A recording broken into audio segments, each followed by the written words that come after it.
I used to walk with her. Now I walk alone. We used to marvel at the beautiful houses together. Now I look down at my feet. Each home, a grain of salt in the wound. Each house, a reminder of what I lost. Even though it hurts, I still find myself continuing our walks. Sometimes pain is good.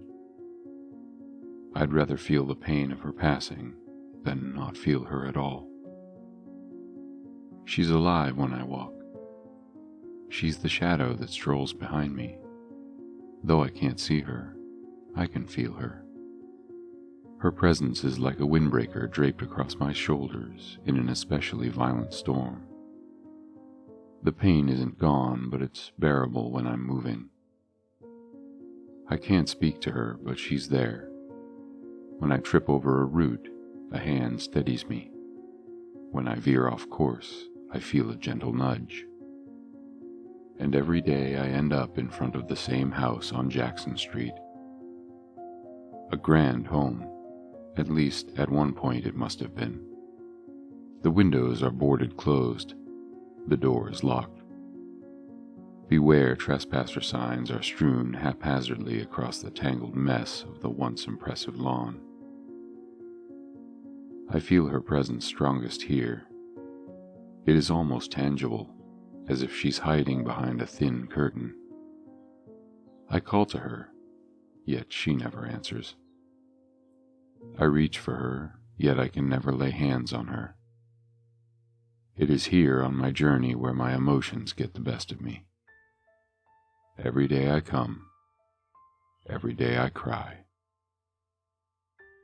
The neighbors look at me with trepidation, but long gone are my days of caring what others think.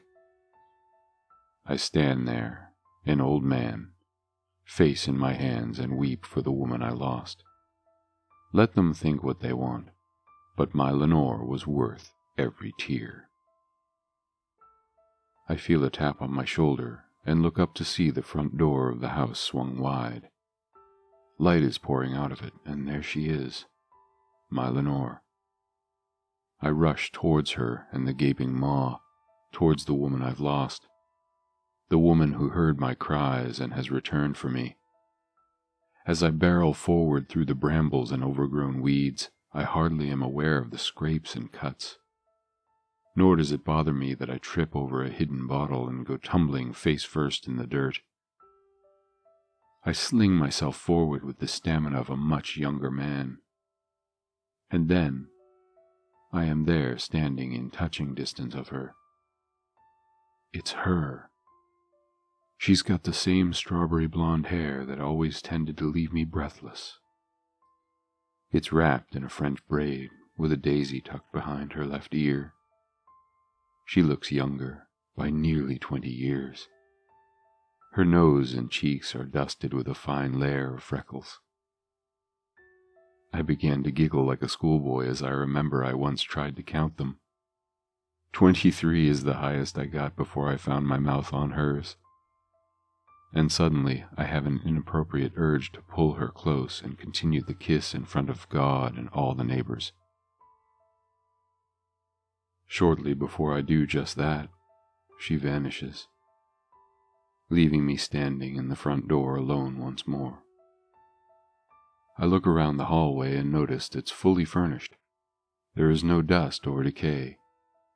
The parlor is in perfect condition. Even more shockingly, I hear someone playing the piano. It's for Elise, and I could recognize that sound anywhere. Lenore was playing it the day she died. The Turkish rug leading down the hallway looks familiar. The pattern of the wolf howling at the moon. The picture of the ship sailing in rough seas. I know it. I walk forward, no longer in control of my own body. Instead, everything begins to flash in front of me like a movie. I see my own hand reach for the gilded doorknob. I know on the other side of this door is a set of stairs that leads to the great room. Still, I don't remember. I can't remember.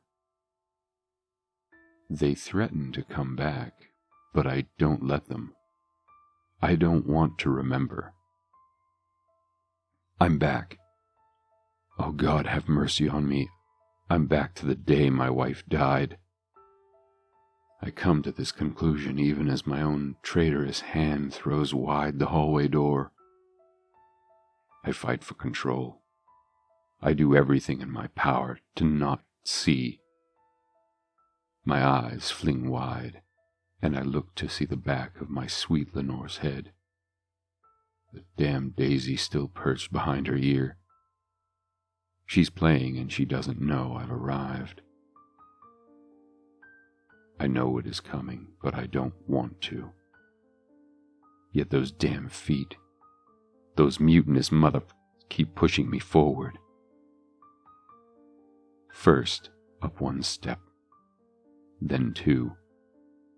Before I even know it, I've scaled half of them. Now I can see her back. She's in a flowery dress and what looks to be hummingbirds sucking at the honey. For Elise is ramping up, and the song is nearing its climax. And then I see it. Him, to be precise. He's lounging in my chair, drinking my whiskey, with his shirt partially unbuttoned. Rage, white hot, fills me once more. I look to the left and to the right, and that's when I see my cavalry saber hung on the wall for decoration. I remember the outcome, yet I can't force myself to let go of its hilt. My hand turns white from grasping it so hard. There's nothing I can do to lessen my grip. I see myself marching up behind her, sword held high in one hand. For Elise climaxes, and my arm swings. I strike her left shoulder blade, and with a discordant whine the music stops altogether. Inwardly I scream. I curse my God's damned temper. I watch as she slumps out of her chair. Without a second glance, I am charging the man just beginning to look up from his comfortable spot in my seat. My blade penetrates his right abdomen. He lets out one shriek before my second swing catches him directly in the throat. I'm appalled at the blood spurting from his nearly decapitated neck. My hands are scarlet. I feel wet stickiness oozing down my face. Yet I can't control my own limbs as they swing and swing and swing, chopping the man into kindling. I try to close my eyes, but they won't. So I see his hand go flying. I watch as his innards come bubbling out of his abdomen. I split his head like a grape and watch his brain matter leak out the side of it. To my dismay, I hear a gurgling sound coming from behind me. I turn, knowing what I'll see, but powerless to stop it. I look to see my Lenore's face towards me, trying to speak. Blood bubbles drizzling out of the side of her mouth. I don't need to hear the words to know what she is trying to say. Please, no more. Pity fills my heart, and my own eyes refuse to cry. Please don't do this, I scream at myself in vain.